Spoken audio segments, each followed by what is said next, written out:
So we're going to be taking a look at an Is It Worth Playing, and this is for a game called Project Castaway, which is going to release on Steam like a couple of hours after you guys see this video. And before we jump into this one, I have to let you know this is an early access title, and I want to read what they have said about the early access part of the game on Steam. So what is the current state of the early access version? We have worked hard to deliver a good, fulfilling experience. In our runtime-generated procedural world, you can survive, craft, build custom buildings and rafts, complete quests, hunt animals, farm, mine and smelt ores, discover island secrets and level up, all while enjoying the beautiful scenery that changes with time of the day and weather. And then how is the full version planned to differ from the early access version? The full version will feature more vegetation, which this game definitely 100% does not need, more animals, more islands, and new craftables. We want to take the game from as is and transform it into a great co-op experience that can be played in sandbox. And approximately how long is the game going to be in early access? They reckon about 1 to 2 years. And a massive thank you to Keymailer for giving me a key to play this game early. So jumping in, you start off with any generic open world survival game. If you think starting in a crashed aeroplane, instead this time you're in an aeroplane, you're flying, you're recording a note, and then you just start to plummet, you smash into the water, you get out, and the little bit that's different is you have to swim to your first island. And whilst you are swimming, there are sharks in the water, but these will not attack you unless you get very, very close to them. And then you make it to an island. And when it comes to setting this game up so that it's going to run on your computer, you have the simple settings of low, medium, high. That is it. You can't go into the textures, you can't go into water, the shadows, post-processing, or anything like that. You can turn on and off motion blur, like there are a couple of things that you can do. You can't lower the amount of vegetation, like there's pretty much nothing you can do in the settings. And running a 4080 Super 32GB of DDR5 at 5200 MHz, with an i9-12900KF, and also running this game on an NVMe SSD,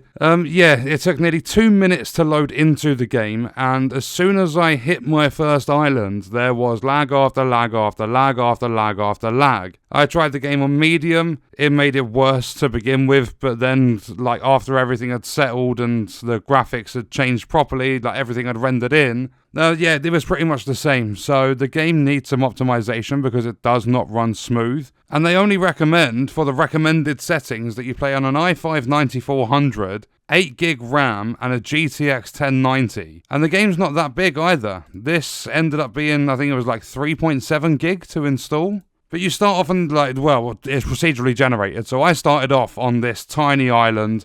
I had a Komodo dragon that tried messing me up. I ended up managing to kill it with my axe. And then basically all you do is your sandbox stuff that you would normally do in one of these survival games. You go around the island, you look for different resources you can use to build things up. I had a problem building my first bed, which is made out of palm leaves. And the reason I had a problem is because when I put down the first sort of template for it, it wouldn't let me add the materials. However, I was able to basically dismantle it, cancel that build and start it again, then it did work. So I built myself a bed, I built myself a little campfire that I could actually cook food on, because you've got a standard fire which just provides light and warmth, and then you have one that enables cooking. So I built the one that enables cooking, and I was roaming around the islands to find that there are a lot of assets that you wouldn't expect to see in a game like this, because you are on small sort of isolated islands. Yet at the edge of islands, on the shore, there were wrecked cars and things, and there were stoves, yet there was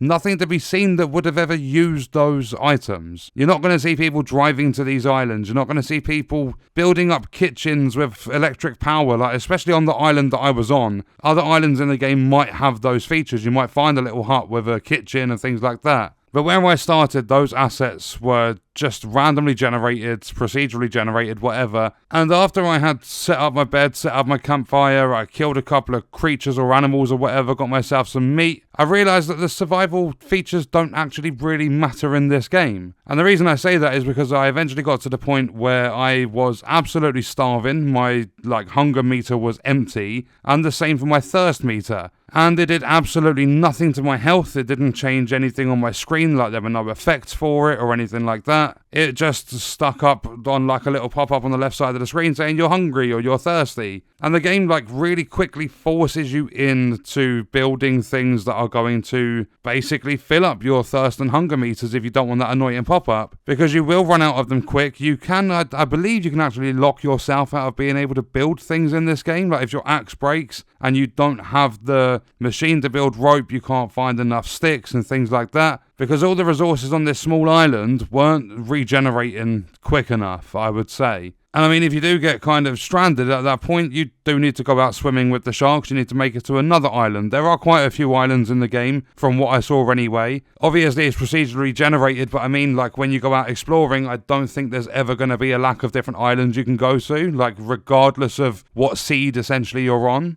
And they're saying in the early access notes they want to add more vegetation. This game is already polluted with the stuff. There are so many plants left, right and centre. And I've been to multiple islands on this game. I managed to build myself up a little raft and I went to other islands. There is so much vegetation. They do not need to add any more into the game. In fact, I would say they need to add a setting so that people can lower it so that their computers can actually run this game with a smooth frame rate. And not only that, to craft things, there's not really an explanation. Like there is if you go into certain parts of this survival book that you have, but I've seen a lot of games do it way better. They actually put little like tutorial quests up on your screen. Like, for an example, you wouldn't have to go through and understand exactly what you're looking for to find out that you can use a little machine to make rope. A lot of games wouldn't do it to the fact where you have to find everything you need to do. And some people were going to enjoy that, that's fair enough. But I think this game could ease its players in a little bit more than what it does, because it's not beginner friendly at the start. At all. Like, you have to pretty much do everything. It'll give you a couple of quests, like, oh, you need to go find a small stick. You need to go make your bed. But once you've made your bed, it pretty much doesn't help you with anything else. You're all on your own from that point on. So I'm going to say there's a lot of work these devs need to do. It's very, very early into the cycle of this game. As they've said, about 1 to 2 years until they're done. But not only that, from what I can see, and like based on my experience, it feels as though this is a single player game, but they have said they want to transform it into a great co-op experience. So that's obviously going to take a lot of time. Especially how on your survival island, you start in an aeroplane, you crash into the water, you have to swim to an island. I don't know how they would set that up to maybe have the second player in the back of the plane or something like that. There's going to be a lot of work that needs to go into this. And unfortunately, because I got early access to it, I don't know how much this is going to cost when it does release in a couple of hours. I don't actually think there's pricing for it anywhere. I'm just quickly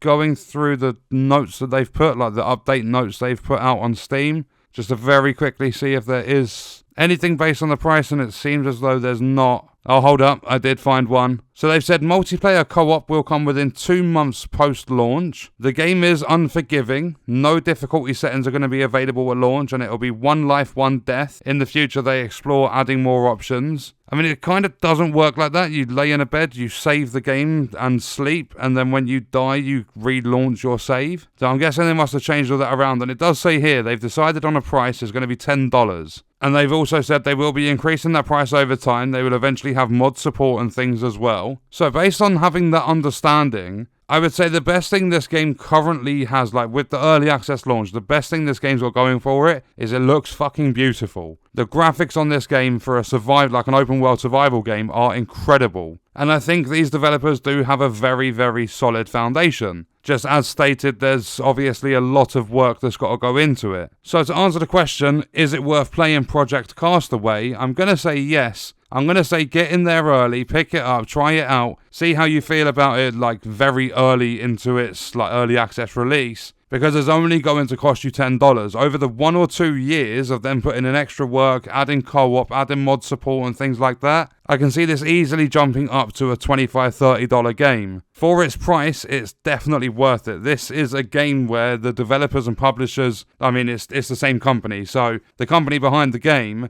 they haven't taken the piss with their pricing. This feels like one of those games where they understand that it's early in its development cycle, but they want players to experience the game. It does run. It's not the smoothest experience. It's not the jankiest either. But I think they want players to get in, give them feedback, do further development of the game, and take it from there. And I'm going to say, if you had this game on your wish list, or if you have it on your wish list, if you're interested in the game, 100% go and pick it up. It's not going to set you back loads of money. And I mean, if you play more of the game than I have, then there's probably going to be a metric ton of different experiences you can have. There are quite a few different things you can craft in the game. You've got different types of shelter, you've got different beds, you've got rafts and things you can put on them. You've got a couple of different tools, you've got farming, you've got loads of weapons and stuff you can craft. Is it worth playing? I definitely think so. And what we are going to do is leave that video there. Let me know your thoughts and stuff about Project Castaway in the comments, and I'll see you guys in the next one. I hope you enjoyed it. Thank you for watching.